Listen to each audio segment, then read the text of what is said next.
دجال چیرته اوسیږي. یو ورځ رسول الله علیه السلام ټول خلک مجلس ته راوغوښتل. له لمانځه وروسته یې په داسې حال کې چې په خوله یې مسکا خپره وه ټولو خلکو ته وویل هر څوک دې په خپل ځای کینی. بیا یې ورته وویل آیا تاسې پوهیږئ تاسو مې ولې دلته راغوښتي یئ؟ خلکو ورته وویل الله او د هغه رسول بهتره پوهیږي. ده ورته وویل په الله مې د قسم وي تاسو مې د دې لپاره نه یې راټول کړي چې تاسو وویروم، بلکې غواړم چې تاسو ته خبر درکړم.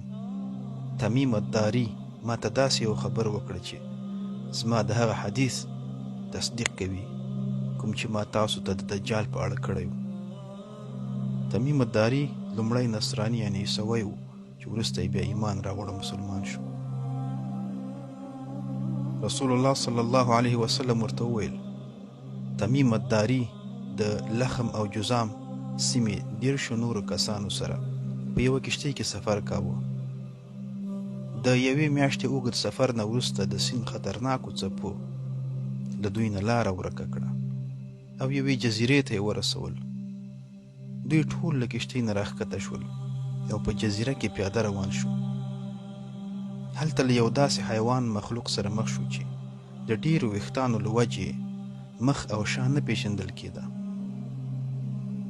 دوی ترې وډار شول او ورته ویې ویل څوک یې ته؟ هغه ورته وویل زه جساسه یم. دوی ورته وویل جساسه څه شی دی؟ هغه ورته وویل هلته په عبادتګاه کې یو کس ستاسو د لیدلو لپاره انتظار دی، ورشئ او له هغه سره وګورئ. تمیم الداري وایي ادرس مو ترې واخیست او په منډه منډه له دې حیوان نه جدا شولو او ترې ویرېدو هسې نه چې شیطان اوسي. خو بالاخره هغه عبادتګاه ته ورغلو. هلته ګورو چې یو غټ او قوي انسان لاسونه او پښې په زنځیرونو کلک تړل شوي دي. موږ ترې وډار شو او ورته ومویل ته څوک یې؟ هغه وویل دا پوښتنه زه باید له تاسو نه وکړم چې تاسو څوک یې؟ تمیم الداري وایي موږ ورته وویل موږ اعراب یو، کښتۍ مو په سمندر کې لاره ورکه کړه، دې جزیرې ته راغلو، له جساسه حیوان سره مخ شو. هغه د تا باره کې موږ ته وویل موږ هم له دې ویرې چې شیطان ونه اوسي ترې وډار شو او ستا خواته راغلو. دې کس ورته وویل د بیسان یعنې اردن کې یوه سیمه ده، د هغه سیمې د خرماو په اړه موږ ته ووایه. موږ ورته وویل د څه شي په اړه یې درته ووایو؟ هغه وویل د خرما د باغونو په اړه راته ووایي. آیا میوه نیسي؟ موږ ورته وویل هو میوه نیسي. هغه وویل ډېر ژر به وچ شي او میوه به نه ورکوي. بیا یې راته وویل د تبریه سیند په اړه راته ووایي. آیا اوبه یې وچې شوي دي؟ موږ ورته وویل هو د تبریه سیند اوبه لري. هغه وویل ډېر ژر به د هغه اوبه هم وچې شي. بیا یې راته وویل د زغر د چینې په اړه راته ووایي. موږ ورته وویل د څه شي په اړه یې درته ووایو؟ هغه وویل آیا هغه چینه اوس هم اوبه لري او اوسیدونکي ترې ګټه اخلي؟ موږ ورته وویل هو اوس هم اوبه لري او خلک ترې ګټه اخلي.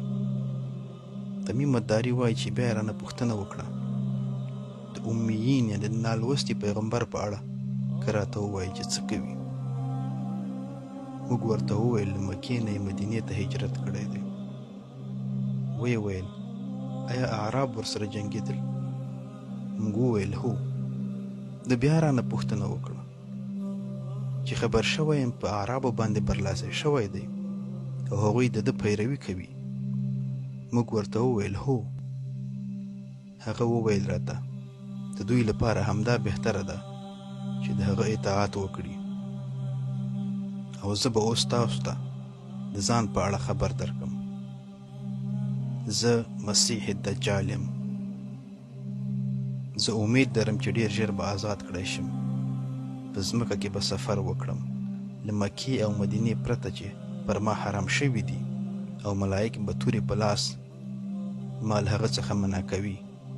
نور به هیڅ کلی او ښار به رانه پاتې نه شي او په 40 ورځو کې به نابود کړم. فاطمه رضی الله عنها وایي چې رسول الله صلی الله علیه وسلم خپل امسا کلکه په ځمکه ووهله، ویې ویل دا مدینه طیبه ده، دا مدینه طیبه ده. بیا یې وویل چې پوه شئ چې هغه د شام یا د یمن په سیند کې دی. بیا یې وویل نه نه، هغه په مشرق کې دی، هغه به له خراسان نه راښکاره شي، او په خپل مبارک لاس باندې شرق طرف ته اشاره وکړه. د دجال نه د پناه غوښتلو اذکار رسول الله علیه السلام بیان کړي دي. د کهف سورت لومړني 10 یا وروستي 10 آیاتونه حفظ کول انسان د دجال له فتنې څخه ساتي. هره جمعه د کهف سورت تلاوت کول انسان د دجال له فتنې نه ساتي. او بل هغه دعا ده چې رسول الله علیه السلام مو ته راښودلې ده: اللهم إني أعوذ بك من عذاب القبر ومن عذاب جهنم ومن فتنة المحيا والممات ومن فتنة المسيح الدجال. یا الله موږ د قبر له عذاب نه تا ته پناه درو، د جهنم له عذاب نه تا ته پناه درو. یا الله تا ته د ژوندیو او مړو له فتنو نه پناه درو، او تا ته د دجال له فتنې نه پناه درو. السلام علیکم ورحمة الله وبرکاته.